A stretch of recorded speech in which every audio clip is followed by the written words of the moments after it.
Okay, hi everyone. Welcome back to another great video. Today we're going to talk about simplifying. It's really important for us to understand what simplifying means. Simplifying is another form of an equivalent fraction. So, simplifying is when we want to find an equivalent fraction with the fewest amount of pieces. This example, this fraction that I have right now on the board, says 8/30ths. This means that there are 30 pieces in the whole. I have a chocolate bar that is cut into 30 pieces. When we simplify, we say, I don't want so many pieces. I would like fewer pieces.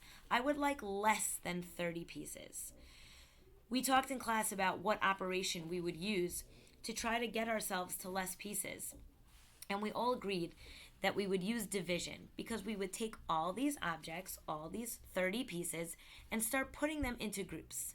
So my number of objects is 30, and I'm going to figure out, what kind of groups could I make them? Could I put them in groups of 2? Could I put them in groups of 4? Can I put in groups of 5? In order for us to figure out our groups and what we can use, we said that we're going to list the factors of each number, the factors of the number 30 and the factors of the number 8.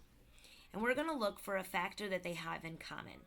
I might be able to put, the 30 into groups of 10, but my 8 pieces on top, I can't put that in groups of 10.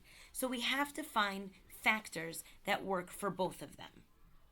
So let's think. What are the factors of 8? The factors of 8. Well, 1 times 8, hope it doesn't come out too messy here, is 8. What are the other factors of 8? I know that I could make 8 by doing 2 times 4. Let's see, put a little comma there. Does 5 work? Does 6 work? 7? No, that's pretty much it. Those are the factors. Those are the numbers that I can multiply to get 8. I can put my pieces into groups of 1, groups of 2, groups of 4, groups of 8. What about 30? What are the factors of 30? Okay, I know that I can do 1 times 30. And I know that I can do 2. 2 times 15. Those are factors. I know I can do 3 times 10. Let's get a 3 there. Let's get a 10. Uh-oh, my marker's not working. Sorry. Let's try this here. Uh-oh, 1 second. Alright, we got our 10 there. I know that I can do 5 times 6. Okay, I could make groups of 5. I could make groups of 6. I think that's about it. So what factors do they have in common? Let's see. 1. They both have 1 in common, but that's not going to change anything. And they both have 2 in common. And I don't see anything else that's in common here. So we know that we're going to use the factor of 2 to help us simplify. We are going to take our 30 pieces and we are going to divide them into 2 groups. And if I put them in 2 groups, 30 divided by 2, I will now have 15 pieces in the whole.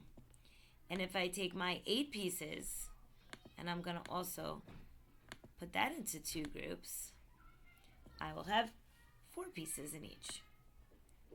And so I have now simplified. I have now said, instead of me having a chocolate bar with 30 pieces, and 8 of those, now I'll have 15 pieces in the whole, and my pieces will be 4. This is simplifying.